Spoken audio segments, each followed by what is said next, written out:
Hello friends, നമുക്ക് രാവിലെ നടക്കാൻ പോകാം. പ്രഗ്നൻ്റ് ആയതിനു ശേഷം എനിക്ക് ഒരുപാട് ചേഞ്ച് വന്നിട്ടുണ്ട് കേട്ടോ. അപ്പോൾ അതിലൊന്നാണ് ഈ രാവിലെ എഴുന്നേറ്റുള്ള നടത്തം. രാവിലെ നടക്കുമ്പോൾ മനസ്സിന് നല്ല സുഖമുണ്ട് കേട്ടോ. കാരണം ഈ മഞ്ഞിനിടയിൽ കൂടെ നടക്കാൻ നല്ല രസമാണ്. ഇതിപ്പോൾ ഒരു 6:30-7 മണി സമയമായിട്ടുള്ളൂ കേട്ടോ. അപ്പോൾ പ്രഗ്നൻ്റ് ആയിരിക്കുന്നവരൊക്കെ മിനിമം 2 നേരമെങ്കിലും നടക്കുന്നത് ശരീരത്തിന് വളരെ നല്ലതാണ്. ഇപ്പോൾ വയറൊക്കെ വെച്ചതുകൊണ്ട് എനിക്കങ്ങനെ ഒറ്റയടിക്ക് നടക്കാനൊന്നും പറ്റില്ല കേട്ടോ.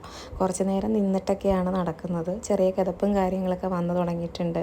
അപ്പോൾ രാവിലെ നടക്കുക എന്നുള്ളത് ഈ ഒരു സമയത്ത് എനിക്ക് ഭയങ്കര ഇഷ്ടമാണ് കേട്ടോ. അപ്പം ഏട്ടനും എൻ്റെ കൂടെ കൂടാറുണ്ട്. ഏട്ടൻ ജിമ്മിൽ പോയിട്ട് വന്നതേ ഉള്ളൂ. അപ്പോൾ ഞങ്ങൾ രണ്ടുപേരും കൂടി ഇങ്ങനെ വർത്തമാനമൊക്കെ പറഞ്ഞ് നടക്കുമ്പോൾ സമയം പോണതേ അറിയാറില്ല കേട്ടോ. അപ്പോൾ ഈ സമയത്ത് പ്രഗ്നൻ്റ് ആയിരിക്കുന്നവർ അവരുടെ ഹെൽത്തൊക്കെ ശ്രദ്ധിക്കണം. പ്രത്യേകിച്ച് ഷുഗറും കാര്യങ്ങളൊക്കെ ഇടയ്ക്കൊന്ന് ടെസ്റ്റ് ചെയ്യുന്നത് നല്ലതാണ് കേട്ടോ. എനിക്ക് കുറച്ച് ഷുഗർ ഉണ്ട്. അപ്പം ഇന്നത്തെ വീഡിയോ അത്രയേ ഉള്ളൂ. ചാനൽ ഇഷ്ടപ്പെട്ടാൽ സബ്സ്ക്രൈബ് ചെയ്യുക, സപ്പോർട്ട് ചെയ്യുക. Thank you so